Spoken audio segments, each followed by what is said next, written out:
His name is John Tumbelty, alias Scotch Johnny, a 34-year-old thief. While in prison 5 years ago, Scotch Johnny told an astonishing story, one which was not believed at the time. He admitted to picking up the London killer from South Hetton after the murder and swore that Stafford and Lavaglio were innocent of the crime. His story needed checking out. In a Newcastle hotel room, we set him down with coffee and cigarettes. It was to be a long interview, in the course of which he constantly mentioned one man whose name we've had to cut out.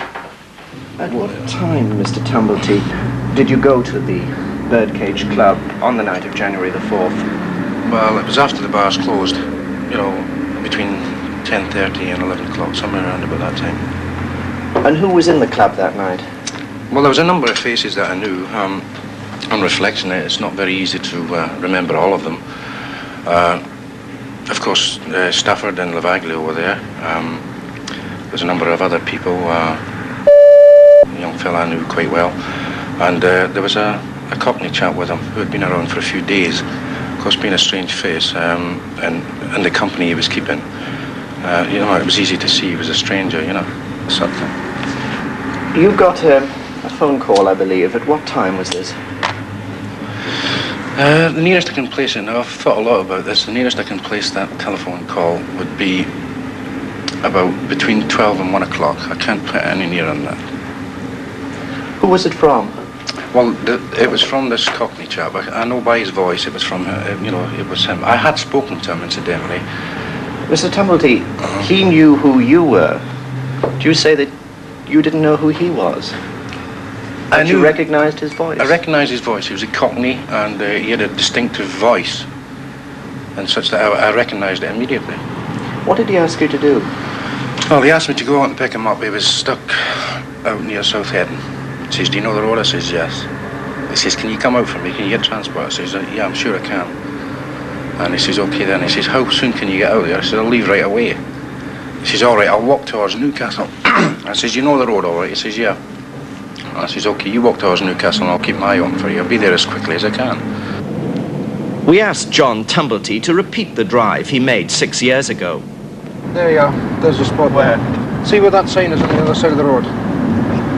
On the other side of the road? Oh, yes. Yeah, that's it. Just there. So what did you do? Did you slow up? I slowed up about here. Yes. It was just about then that he, more or less, you know, stopped walking. And just right here. That's it.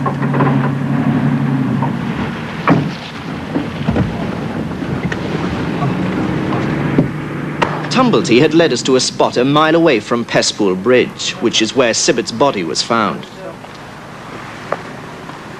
Did he come to you, or did you go to him? He was walking along here.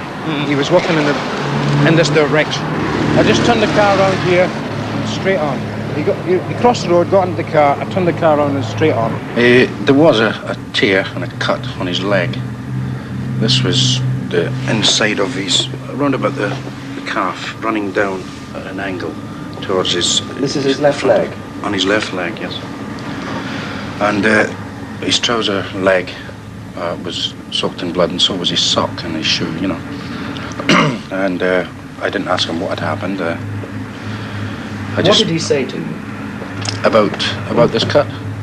About anything? He must have said something to you. The only thing he said was, "Turn the car on, get back to Newcastle. I want to go to the club. Will you take me to the club?" I says, "Yes." And he says, "Is still there?" I says, "Yeah." He says, "Okay then, take me back to the club." So I turned the car around and headed back to Newcastle. Have you got any corroboration for your story? Did anyone see you when you came back to the Birdcage with this London man? Well, plenty of people saw me, but nobody seems to want to know about it. Which people? Well, the doorman saw me. This is Matthew Dean? Yes, Matthew Dean, yeah. John Tumbelty didn't know that we'd already traced Matthew Dean to a Newcastle restaurant where he was now working as a waiter. We confronted Dean with Tumbelty, and after we'd talked for a while, persuaded Dean to repeat what he'd said in front of camera. Mr. Dean, do you remember this man? I can remember him in the club, yes. This was on the night of January the 4th, 1967? Yes. What do you know about him? Well, I don't know anything about him personally, you know, just as a customer, you know. What did he do on that night? Well, he just came into the club, and later on he had a telephone, and he came up to me and said, you know, "Is it all right if I go out?" I said, yes. He said, well, can I get back in when I come, come back? I'll only be about half an hour to an hour. I said, yes, about an hour later, he came in with a guest, signed the book, and went straight into the club. What did this man have to say to when he met him in the club? They were in a heated argument at the time, and there was voices raised, and I did hear expressions such as, you're mad, you bastard, Who was saying that? This was saying to this Cockney chap, He says, you're mad, you bastard. What's to that effect, And what was the Cockney man saying? He says, you shouldn't have left me. You shouldn't have left me. Something to that effect, anyway. Did you know by this time that Sibbett had been murdered? I didn't know. I had no idea at all. Did anyone talk to you about the murder? Well, I had a meeting with a few days later, and it all became clear then. Told me initially, he says, I've had to okay you. You know that, do you? I says, how do you mean? He says, because you went out to pick him up. He says, you'd best forget about it. I says, well, I've already forgotten about it. He says, I didn't prompt him to say what happened or anything, but he seemed worried, concerned. We had a few drinks together. It was in a pub called the Greyhound, not far from where I lived. So what you're saying is this, that a man was brought up from London to frighten Angus Sibbett. He was driven out to Southampton by that things went wrong and Sibbett was killed. That's exactly what he told me. That they had a meeting with Sibbett that night, and that things had gone wrong, completely wrong, and that the chap that was with him, he just says he went stark raving mad and started shooting at the bastard, He says, and that's it. He says, I got the hell out of it. We also talked to the man whom we're not allowed to name, the man who, according to Tumbelty, drove the E-Type. You did know Tumbelty, though? I did, yes. You were in the birdcage on the night of January the 4th, 1967. Yes. Did you see John Tumbelty? Not that I can recollect. What were you doing at the time? What was your line of business? Thieving. Have you ever frightened anyone for money? Have you done a job like that? I've done a job, but it wasn't for money, it was for a friend. You just did it for a friend, did you? Yes. What did you do? Well, I drove a car in. You drove a car at the man who needed to be frightened? Yes, there was 3 of us. What do you think happened? Well, 100 things could have happened. But you would know what was more likely to happen. There aren't 100 possibilities, I fancy, in your mind. Why, it could have been killed with somebody out of town, with somebody in the town that knew the way around. Now, this fits in with Mr. Tumbelty's statement. Apart from the fact that he points the finger at you. Yeah. Do you think the statement makes sense? Yes, it makes sense, but I wasn't the one that drove the car. He was plainly nervous about talking to us. At one point, he asked us a question. If Stafford and Lavaglio were released from prison, could somebody else be prosecuted for the Sibbett murder? John Tumbelty was much more relaxed in his interview. But there was one question he was not prepared for. That was when we asked him about his gun collection. Well, it was during the year 1966. I built up quite a collection of guns. I'm not prepared to say how, but I had several guns. And these I was selling, or, for various reasons I had these guns. Were you lending them to people to do jobs? Well, this is more or less, yeah. You see, I've got here a statement from Andrew Johnson, who's a former business colleague of yours, who was imprisoned for his part in the Chinese robbery, the robbery that you did. This is what he says. During early February 1967, I called with some friends at Tumbelty's house, which was then 47 Victoria Street, Newcastle upon Tyne 4. That's right, isn't it? That's correct, yeah.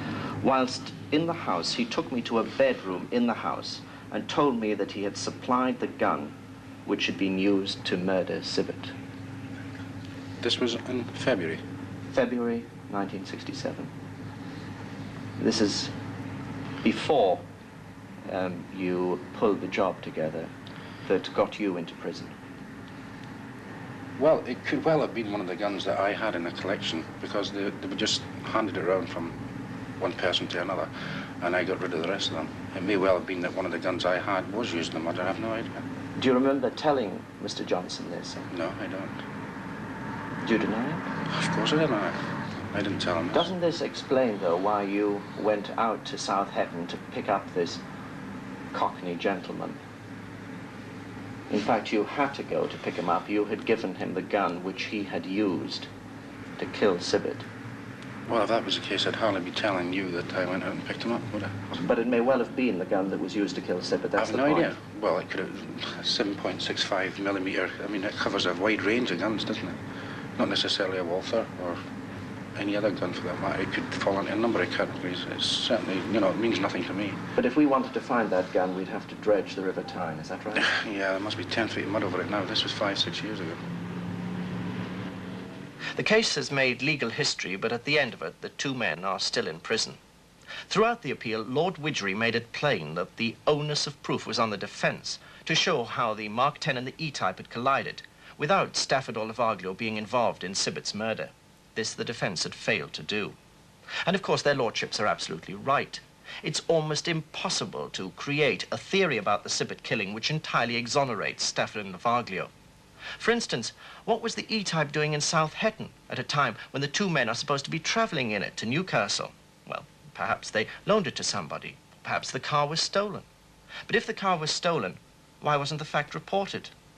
It seems much more likely that someone borrowed the car from Peter Lee and returned it to the Birdcage Club later that night. By this time, the car was damaged and Sibbett was dead.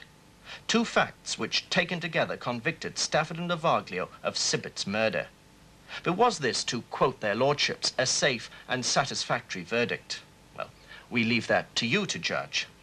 No one has yet told the full story, but there is evidence to suggest that the Sibbett killing was a badly botched London job, which had the effect of framing Stafford and Lavaglio.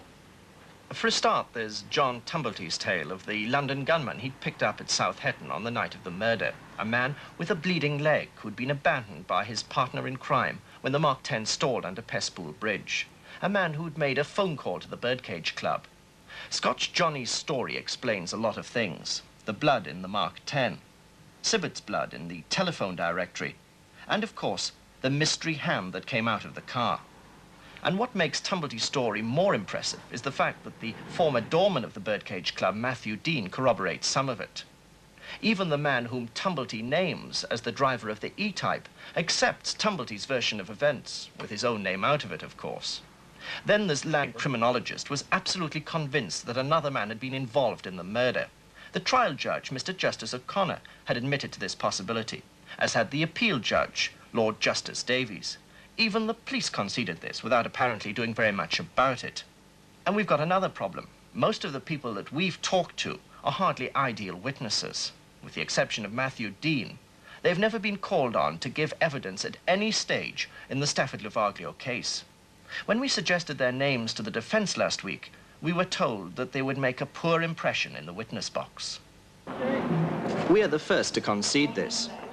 On his record, John Tumbelty is a petty crook, the sort of man who might lie in order to attract attention to himself. Yet almost everything he says makes sense. And if he's telling the truth, Stafford and Lavaglio are in prison for a crime they didn't commit, and the real killer is still free.